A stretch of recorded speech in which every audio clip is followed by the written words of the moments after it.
Lo básico es lo que tienen, los que les he dicho, ¿no? Y lo que preguntan más. A ver, vamos a ver enfermedades. ¿Qué enfermedades obstructivas tenemos? Hay varias, ya ustedes conocen, el asma, el EPOC son las clásicas, ¿no? Las dos clásicas. Pero también hay en niños, por ejemplo, bronquiolitis, también en adultos que, por ejemplo, post-trasplantados hacen bronquiolitis inmunológicas. Las bronquiectasias son frecuentes acá en el Perú, muy frecuentes porque son secuelas generalmente de tuberculosis, también dan patrones obstructivos, pero también pueden dar restricción, ¿eh? Cuando las bronquiectasias son muy severas, cuando son muy masivas, cuando el pulmón está destruido, obviamente que los volúmenes tienen que bajar, las capacidades bajan y por eso también puede dar la bronquiectasia un patrón restrictivo. Pero clásicamente el patrón bronquiectásico es obstructivo. Bueno, otras enfermedades raras, la linfangioliomiomatosis, la histiocytosis X también pueden dar patrones obstructivos. No son enfermedades no muy comunes, ¿eh?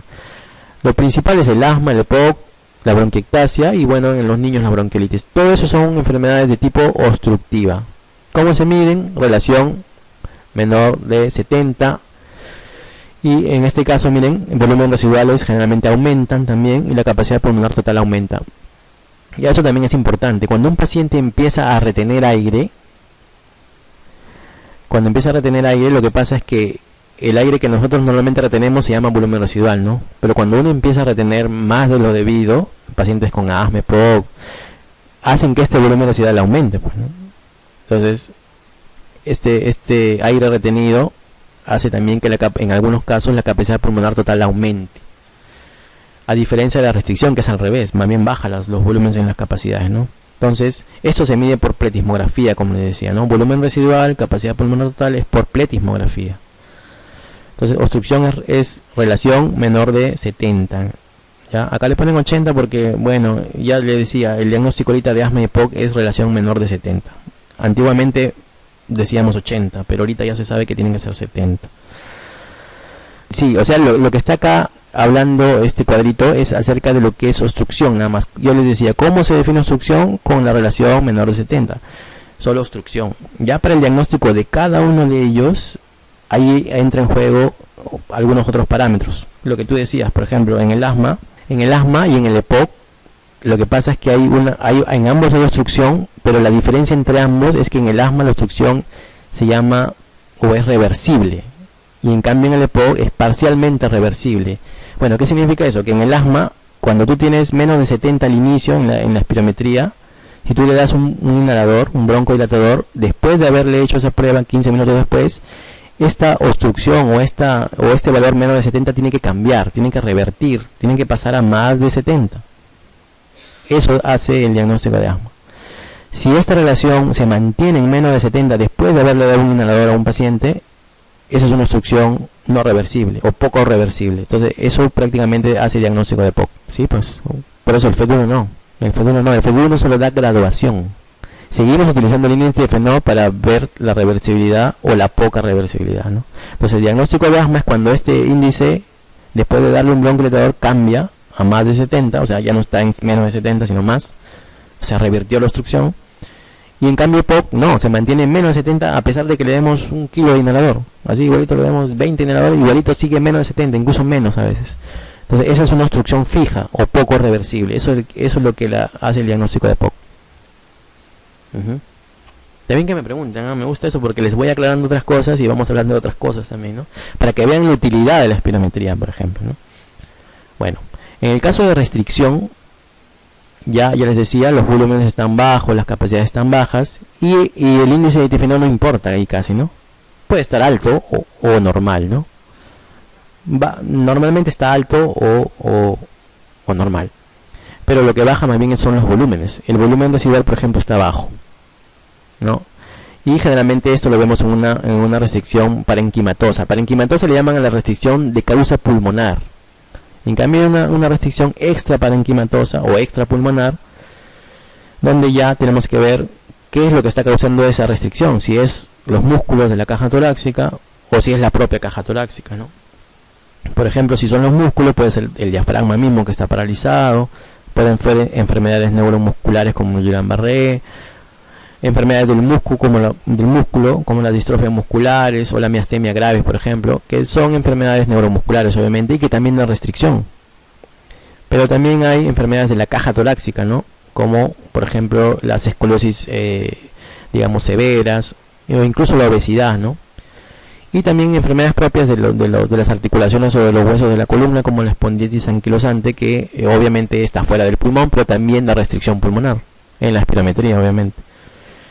Las enfermedades clásicas restrictivas son la fibrosis pulmonar, en este caso la idiopática, esa es la más conocida, o la más clásica, pero también hay otras enfermedades intersticiales, ¿no? La sarcoidosis, las neumoconiosis, que son las enfermedades de los mineros, que hay varias también, ¿no? La asbestosis, la silicosis, etcétera, etcétera. Entonces, todas estas enfermedades que destruyen el pulmón, que generan tejido fibrótico en el pulmón, obviamente producen restricción.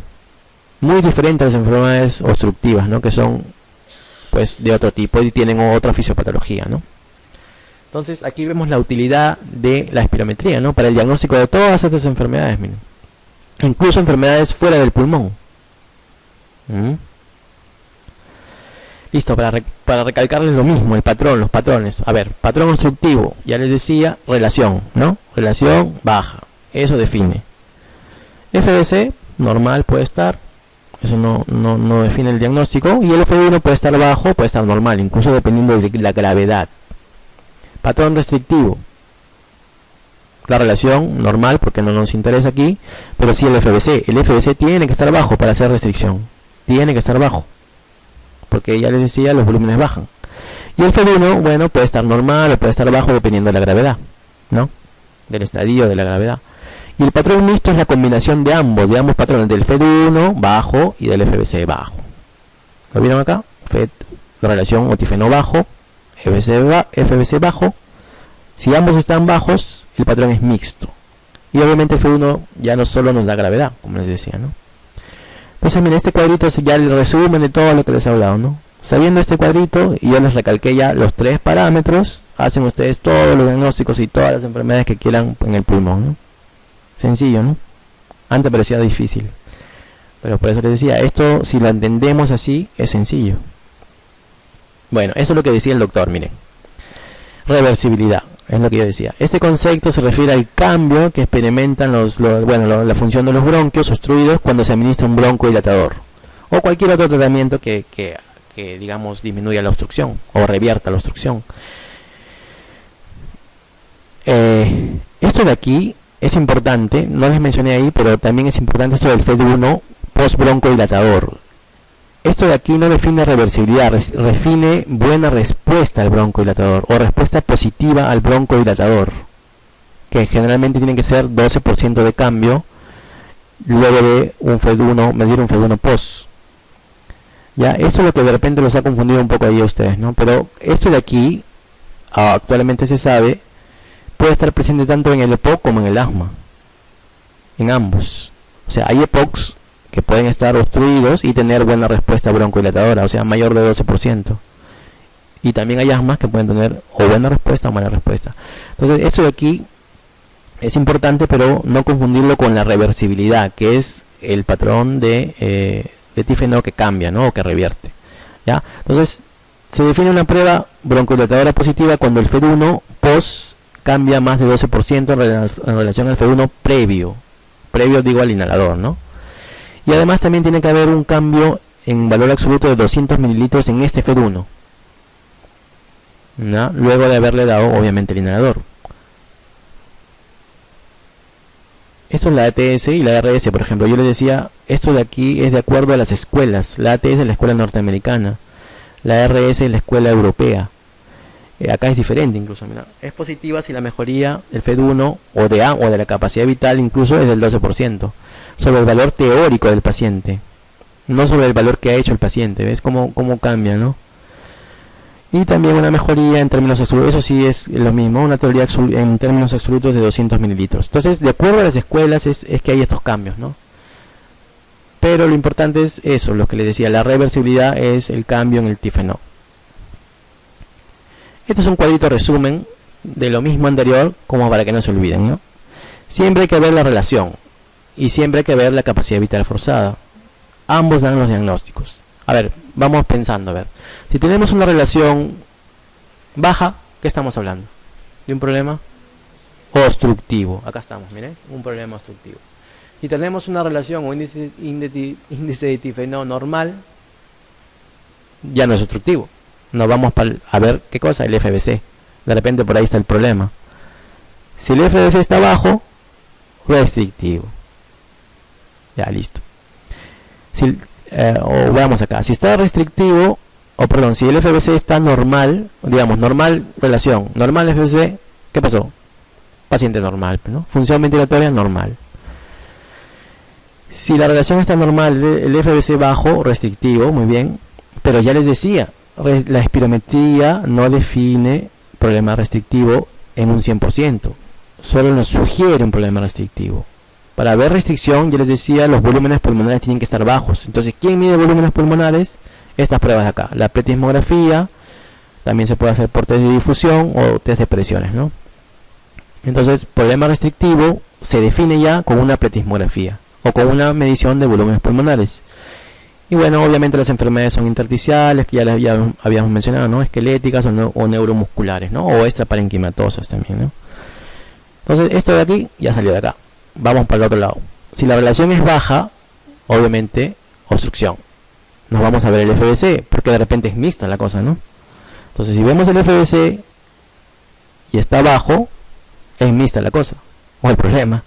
Y como es mixto, de repente hay un problema restrictivo asociado. Entonces, ¿le hago qué? Pletismografía, para estar seguro de que hay restricción también. Y bueno, obviamente la alteración puede ser mixta, como les decía, o puede también haber hiperinsuflación, ¿ya? Mira, les explico esto de la hiperinsuflación sin marearlos, a ver si me lo captan. La hiperinsuflación quiere decir que el paciente empieza a retener tanto aire que su volumen residual se hace tan grande, pero tan grande, que su capacidad vital se hace pequeña. Su capacidad vital forzada. Porque si ustedes se acuerdan, el volumen residual más la capacidad vital era toda la capacidad pulmonar total, ¿no? Si yo hago crecer esto, grandote, esto de aquí se achica, pues, ¿no? La capacidad vital se achica. Pero no es porque tenga un problema restrictivo, sino porque es un paciente que está reteniendo gran cantidad de aire. De repente es un EPOC severo, un asmático severo. Y no es que tenga restricción, sino es que, como retiene tanto aire, su capacidad vital de aire se ha cortado tanto que le sale chiquita. Y no es que sea restricción, sino que es un problema obstructivo al final. Entonces, por eso sirve la pletismografía, para diferenciar eso. ¿Sí me entendieron? Bueno. Entonces es importante, ¿ves? Para eso es la pletismografía. Ahora, si la capacidad vital está normal, el problema es obstructivo, obviamente la obstrucción es pura. Solamente hay obstrucción, no hay nada más. Ahí le hago lo que justo el doctor me preguntó, el test de broncodilatación. O sea, ya tengo que es obstrucción, pero quiero ver el test de broncodilatación. ¿Para qué? De repente para ver si hay reversibilidad, ¿no? Si ese FD1 me cambia de menos de 70 a más de 70, y de repente ver si hay buena respuesta broncodilatadora que se ve con el FD1 post broncodilatador, ¿no? Mayor del 12%. Entonces, y eso me hace diferenciar entre el asma y el EPOC. Entonces, la espirometría nos ayuda a diferenciar entre asma y EPOC. Las clases de asma y EPOC las vamos a hacer después, pero ahorita les pongo lo del ejemplo, ¿no? Lo que me preguntaban, ¿cómo hacemos el diagnóstico de asma? Por espirometría, cuando la obstrucción se hace reversible y de repente también hay una asociación entre una buena respuesta broncodilatadora. En cambio, ¿cómo hacemos el diagnóstico de EPOC? Cuando esa obstrucción no revierte, sigue a menos de 70 después del inhalador, y de repente puede haber buena respuesta o mala respuesta, pero eso no nos interesa mucho. Nos interesa ver si revertió ese índice de tifenol. Entonces, esa diferenciación nos ayuda al diagnóstico de asma, ¿no? O del diagnóstico de ambos, digo, ¿no? De ambas enfermedades. Entonces, la espirometría es básica para el diagnóstico de estas dos enfermedades. Bueno, hay otros test que hacemos también, como este de aquí, que por ahí les mencioné, el test de difusión de monóxido de carbono, que es lo que mide la alteración en la membrana alveolo capilar, o sea, la alteración en el intercambio gaseoso. La membrana alveolo capilar obviamente está formada, como dice su nombre, por el alveolo, que es parte del pulmón, y por el capilar. Entonces, esa es la membrana donde se hace el intercambio gaseoso, ¿no? El oxígeno que viene por el alveolo y que quiere pasar hacia el capilar, y el CO2 que viene del capilar y que quiere pasar hacia el alveolo para irse hacia afuera. Entonces, esa alteración de esta membrana o de ese intercambio gaseoso lo mide, por ejemplo, este test, el test de difusión del monóxido de carbono. Y se llama monóxido de carbono porque es lo que usamos para medir justamente este grado de difusión o este grado de alteración en la membrana. Por ejemplo, está alterada o aumentada, por ejemplo, en las policitemias. Esto se explica bien. Por ejemplo, si tenemos una gran cantidad de sangre, un hematocrito alto, obviamente va a haber muchos hematíes. Entonces, si tenemos hematíes corriendo por ese capilar, obviamente que si no hay ninguna otra alteración, esto va a aumentar esta difusión, ¿no? Porque el oxígeno llega y ¡pum! Se sube a un capilar, ¡pum! Se va. Llega otro y así. Entonces, hay un aumento de de difusión, ¿no? Si lo entienden, ¿no? La policitemia. Una hemorragia alveolar también. Si el alveolo está llena de sangre, y acá también hay sangre, entonces obviamente que también eso puede aumentar, porque la sangre viene del capilar. Entonces eso puede aumentar el test de difusión. En el asma en fases iniciales no se sabe por qué es que ocurre esto, no se sabe, pero bueno, está como causa de aumento del test de difusión. Y la insuficiencia cardíaca congestiva también. Probablemente por mayor congestión, por mayor llegada de sangre a esa zona, ¿no?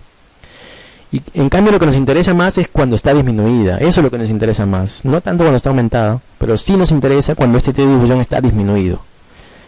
Si está disminuido, obviamente que tiene que haber algo que altere este intercambio. Tiene que haber o algún engrosamiento en ese tejido que está entre ambos, o alguna obstrucción a nivel del alveolo, o algún problema obstructivo a nivel capilar, ¿no? Entonces, por ejemplo, si tenemos una enfermedad pulmonar intersticial, o sea, una fibrosis, obviamente que el tejido fibrótico va a hacer que ambos se separen, que el alveolo se separe del capilar. Y entonces esta difusión va a estar obviamente disminuida, ¿no? Si tenemos un enfisema pulmonar, vamos a tener alveolos rotos. El enfisema pulmonar significa que los alveolos han empezado a romperse porque el tejido elástico se alteró y se unen en grandes sacos, digamos, en grandes bolsas. Entonces esa destrucción de alveolos también trae consigo destrucción de capilares. Entonces se rompen todos, alveolos, capilares, se rompe todo. Obviamente no va a haber intercambio ahí de gases, ¿no? Esos alveolos grandes, hinchados, no tienen capilares a quien pasar sangre, a quien pasar oxígeno, perdón. Entonces en el enfisema pulmonar también está disminuido el monóxido de carbono. En las anemias obviamente también, a diferencia de la policitemia, ¿no? Si hay poca sangre, obviamente el oxígeno no va a pasar tan rápido, ¿no? Y no se va a llevar tan rápido hacia la circulación sistémica. Entonces también las anemias disminuyen el monóxido de carbono, ¿no? Entonces mire con ejemplos básicos cómo podemos entender esto, ¿no? Toda enfermedad que altere esa membrana alveolo-capilar va a disminuir el test de difusión de carbono, de monóxido de carbono. Y obviamente son fácilmente entendibles estas tres de acá, ¿no? Y todo lo contrario lo aumenta, pues, ¿no? Pletismografía, que es otra de las pruebas que les decía, se usa para medir volúmenes pulmonares. ¿Cuál es su utilidad? Propiamente medir volúmenes pulmonares, en este caso estáticos. Dinámicos son los que miden la espirometría, porque estamos haciendo que el paciente lo haga dinámicamente, que lo haga con fuerza. En cambio aquí el paciente va a respirar probablemente va a respirar normal, y vamos a medir los volúmenes estáticos. Volumen estático lo llaman al volumen residual, porque es el que se queda dentro, que ese no es movible casi. Ya el volumen del gas atrapado se llama eso también, ¿no? Que es otro de los volúmenes que también la pletismografía mide. Algunas pletismografías también tienen incluido el test de difusión de monóxido, por eso lo he puesto acá, ¿no? Y las pletismografías también miden, aparte de los volúmenes, aparte de la difusión, miden la resistencia de la vía aérea. Por ejemplo, los asmáticos, los EPOC tienen un aumento en la resistencia de la vía aérea, ¿no? A diferencia de los problemas restrictivos. Entonces también la pletismografía sirve para esto, para medir resistencias. No solo mide volúmenes, sino también resistencias a nivel de la vía aérea, ¿no? Bueno, esto es lo mismo de lo anterior, ustedes ya lo saben, ¿no? Volumen tidal, volumen de reserva inspiratoria, volumen de reserva expiratoria, volumen residual. Ambos suman la capacidad residual funcional, ambos suman la capacidad expiratoria, ambos forman la capacidad pulmonar total. Y acá está lo importante, la capacidad vital, ¿no? La capacidad vital es volumen de reserva inspiratorio, volumen tidal y volumen de reserva expiratorio. Y capacidad vital más volumen residual forma capacidad pulmonar total. Por eso les decía en el ejemplo anterior, ¿no? Si este volumen residual empieza a aumentar, si esta barrita roja empieza a aumentar, obviamente que este va a disminuir la capacidad vital y se hace chiquitita. Y como yo les decía, la capacidad vital es lo que mide restricción, ¿no? Pero no es por eso, es porque está atrapando aire el paciente, ¿no? Entonces eso se ve en asmáticos muy severos, en EPOC de larga data, ¿no? Listo. Yo creo que con eso pueden responder todas las preguntas que vienen a continuación. A ver, yo sé que ustedes son jóvenes, tienen buena captación de lo que les he dicho y ustedes solitos van a responder. A ver, yo les voy a leer. Un paciente tiene un volumen expiratorio en el primer segundo, no se mareen, eso es el FED1, pues, ¿no? Menor del 60%. Yo les decía, FED1 no hace diagnóstico de nada, pero miren cómo le ponen al inicio, ¿no? Para marearlos, como para que caigan. FED1 menor del 60%. Dicen, esto es obstrucción, doctor. No, solo nos está dando graduación. Tiene un FED1 menor del 60% de lo previsto, obviamente de lo previsto para ese paciente, ¿no? Después de broncodilatadores incluso, ¿no? Pero no nos interesa, ya les decía, el FED1, ¿no? Nos da graduación nomás. Acá nos interesa esto. Y la relación entre FED1 y capacidad vital, y todavía le ponen inspiratoria para fastidiarlos, es del 78%. Eso sí nos interesa, ¿no? La relación, y también nos interesa la capacidad vital. Acá solo nos dan el dato de la relación, que está en 78%. No está en 70, ¿no? Entonces, ahí nomás, leyendo eso, ¿qué parece? ¿Qué les parece? No miran abajo, ¿eh? ¿Alguna alteración han encontrado ahí? ¿Algún patrón? ¿Me podrían decir algún patrón ahí? Tenemos relación otifenol normal. No nos dan el dato de la capacidad vital. No sabemos si está restrictivo. No nos da. Solo nos ha dado el FED1 alterado, ¿no? Menos de 60. Pero ya le decía, el FED1 no nos interesa mucho, ¿no? Lo que nos interesa es ver el patrón. Y el FED1 es secundario a eso, ¿no? Entonces, ¿con eso qué respondemos? A ver, el patrón espirométrico corresponde a obstrucción leve, no tiene obstrucción. Obstrucción moderada, menos. Obstrucción severa, tampoco. Es que acá les ponen esto para marearlos con el 60%, ¿no? Los que yo les decía, muchos se confunden con FED1 como diagnóstico de obstrucción, y eso no es así. Entonces ahí volamos estas tres. ¿No tiene obstrucción? Puede ser, no tiene obstrucción. Podemos concluir que tiene una fibrosis. No sea malo, pues si no me has dado capacidad vital, ¿cómo voy a concluir que tiene fibrosis? No se puede concluir fibrosis ni problema restrictivo. Entonces, ¿cuál es la respuesta? La D, ¿no? Fácil, sencillo. Vamos a la siguiente. ¿Cuándo está indicada la medición de los volúmenes pulmonares? ¿Cuándo está indicado? Capacidad pulmonar total y volumen residual. ¿Cuándo está indicado? Cuando tenemos un problema restrictivo, ¿no? Que tenemos dudas, ya les decía, ¿no? Cuando hacemos una espirometría tenemos una restricción y tenemos dudas. Entonces queremos medir volúmenes, capacidades, le hago una pletismografía. Eso es lo que nos quiere decir acá. ¿Cuándo está indicada la medición de volúmenes pulmonares? O, que es lo mismo, ¿cuándo está indicada una pletismografía? ¿Cuándo está indicado? En pacientes con patología neuromuscular podría ser, ¿no? Sí, es cierto, es un problema restrictivo. En todos los pacientes con obstrucción crónica del flujo aéreo, la primera vez que se les hace el estudio funcional, bueno, no. Sí le podría hacer, pero en pacientes con obstrucción crónica, para medir justo el volumen residual, ¿no? Que les decía. Pero acá dice, mira, acá viene el truco. La primera vez que se les hace el estudio funcional, la primera vez no lo voy a hacer pletismografía, ¿no? ¿Qué le hago? Espirometría. Esa es el primer examen que hacemos. Entonces, la A no es, pues, obviamente. Está la B y la C, que pueden ser. A ver, en los sujetos fumadores, para detectar alteraciones no observables en la espirometría convencional. Bueno, no, esto ya... No, porque esto se estoy hablando de un EPOC. Y un EPOC, la espirometría ya nos hace el diagnóstico, les decía, ¿no? En los asmáticos en fase de inactividad clínica, o sea, cuando están tranquilos, ¿para qué le va a hacer? Para diferenciarlo de los pacientes con bronquitis crónica o enfisema. No, pues no. ¿Cuál creen? A ver. ¿En los pacientes en los que se sospecha restricción o en los pacientes con patología neuromuscular? Esa es la más clara, ¿no? En los pacientes que sospechamos restricción. Cuando tú sospechas restricción, ya les decía, la espirometría no hace diagnóstico. El diagnóstico es pletismográfico o medición de volúmenes pulmonares. Que se les quede grabado eso. Eso preguntan. Y con esos, bien claro, ustedes responden todo. Todas las alternativas. A ver, la 3. Un hombre de 54 años de edad, acá hay como casos clínicos. Hombre de 54 años de edad que acude a consulta donde ustedes por disnea de esfuerzo de 9 meses de evolución, una disnea larga, ¿no? De un más o menos buen tiempo. Cuando le hacen el examen físico encuentran estertores crepitantes a la auscultación, digamos crujidos de repente, ¿no? Crujidos, bueno. 9 meses que se cansa el pobre. La radiografía de tórax presenta un patrón reticular que afecta a las bases pulmonares, retículo. No, eso ya también nos dice algo, ¿no? Nos dice que probablemente haya un problema restrictivo, una fibrosis de repente, o secuelas, no sé, pulmonares. ¿qué dato usted esperaría encontrar en la exploración funcional respiratoria? Ya nos dijo más o menos qué es el paciente, ¿no? Es un paciente restrictivo, probablemente, ¿no? Que se está agitando, que tiene crepitantes, crujidos en las bases, que tiene una placa ya con fibrosis prácticamente. ¿Qué esperaría usted encontrar en el examen funcional respiratorio? Una prolongación del tiempo expiratorio, una relación FED1, FBC, o sea, obstrucción inferior al 60, no, obstrucción no creo, ¿no? Una normalidad de la medición, menos. Una prolongación del tiempo expiratorio, ¿qué significa prolongación del tiempo expiratorio? ¿En quién vemos prolongación del tiempo expiratorio? En los obstructivos, ¿no? Los asmáticos, los EPOC.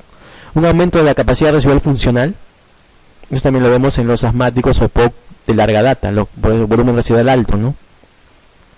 Entonces, ¿cuál sería? Pues capacidad vital disminuida, claro, eso. ¿Por qué? Porque le voy a hacer una espirometría y la espirometría mide capacidad vital y obviamente va a estar disminuida probablemente, ¿no? Tiene 9 meses también el pobre ya agitado, ¿no? Esa es la respuesta. Sencillo, ¿no? ¿Sí? A ver, muevan la cabecita, no se duerman.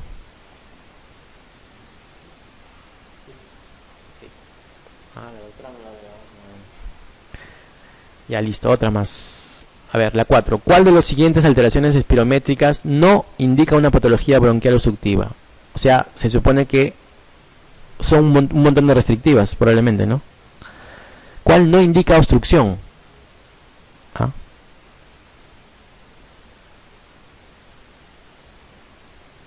¿Cuál no indica obstrucción? O sea, lo que quiere decir es que acá hay varios ítems con obstrucción y hay un hito que no es obstrucción, ¿no? Que es restricción. Aumento del volumen residual funcional, residual pulmonar, esa es obstrucción, ¿no? Disminución de la relación tifo-no, esa es obstrucción. Disminución de la capacidad vital, puede ser, eso no es obstrucción. ¿O sí? No. Depresión del FED1, del FED 2575, esa es obstrucción. Yo les decía, eso me olvidé decirle, o sí les dije, creo, eso de aquí tiene que ver con la vía aérea menor. Cuando eso está abajo, también se puede decir que hay algún problema obstructivo en la vía aérea menor, obstructivo. Acá tenemos dos, disminución de la capacidad pulmonar total o disminución de la capacidad vital. ¿Cuál sería? A ver. ¿Cuál de las siguientes alteraciones espirométricas no indica una patología bronquial obstructiva? Miren cómo les da el truco. Cómo viene ¿no? El truquito. ¿Cuál es el truquito? ¿Ah? Es espirometría, no es pletismografía. La espirometría mide capacidad pulmonar total. Ya, pues mira, sin saber, ¿ah? Como quien dice, tirando la moneda. La D. Han puesto la A, ¿no? Pero es la D. Capacidad vital. ¿Ya? Disminución de la capacidad vital. Porque ahí dice espirométrica. ¿Sí? Bueno, aquí la secra se equivocó. Hay que echarle la culpa, a ver. Bueno, la 5.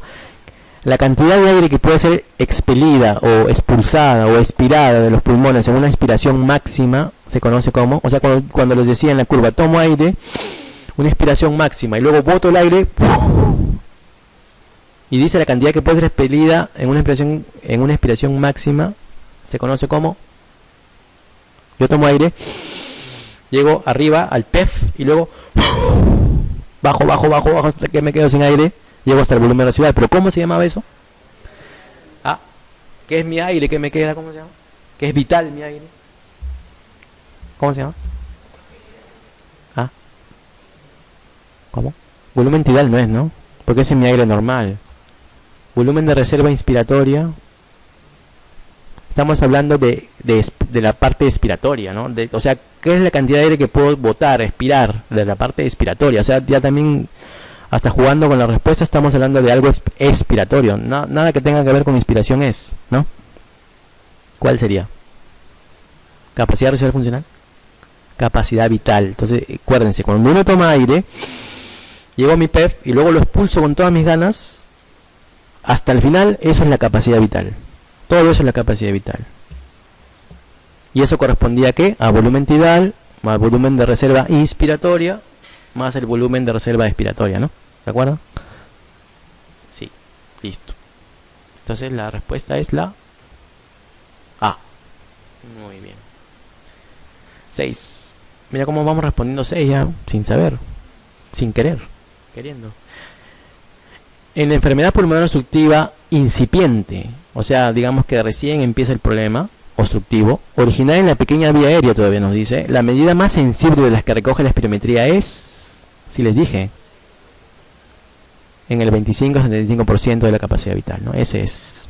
Capacidad vital forzada no es, acá te ponen las dos, mira, capacidad vital y capacidad vital forzada, para marearte, ¿no?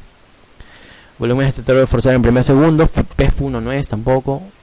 Yo les decía, PEF1 solo da la evaluación, no define nada. Y relación entre el volumen expiratorio forzado por segundo y capacidad vital forzada, o sea, el índice de Tifenó podría ser, pero estamos hablando de algo incipiente. Ahí está el truco, incipiente, y estamos hablando de vía aérea pequeña. Entonces es esta la C, ¿no? Salud. Esa es una buena expiración máxima. Pero involuntaria. Ya, 7. La capacidad de reserva inspiratoria se compone de... Estamos hablando de la curva de arriba, ¿no? La inspiración, la reserva que les decía. ¿Cuál es? A ver, hagan ustedes solitos, ya me mareé yo. La capacidad, si es capacidad... menos.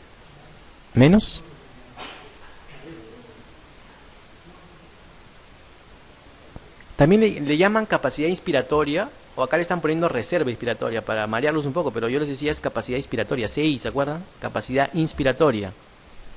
No estoy hablando del volumen de reserva inspiratorio, estoy hablando de capacidad, es suma de volúmenes. ¿Se acuerdan cómo era? Yo respiro normal, es mi volumen tidal. Tomo aire, llevo el pico y desde cuando yo termino mi volumen tidal hasta arribota, ese es el volumen de reserva inspiratorio. Yo les decía que ese volumen de reserva inspiratorio más su volumen tidal da la capacidad inspiratoria. Entonces, ¿cuál es? Volumen tidal más volumen de reserva inspiratorio. Pero no hay. Sí, es más. Ese es para agarrarlo, ¿no? Para que estén atentos, ¿ya ves? Es más, pues. Es volumen tidal más volumen de reserva inspiratorio, exacto. Porque las demás no son, pues, obviamente, ¿no? También están atentos, eso me gusta. Eso me indica que me han entendido. Listo, la 8. ¿Cuál de las siguientes alteraciones espirométricas otra vez, no indica una patología obstructiva bronquial? O es la misma, ¿no? Hoy la sé, creo que no, lo voy a descontar, Bueno, ¿cuál era? A ver. Espirométrica no indica la disminución de la capacidad.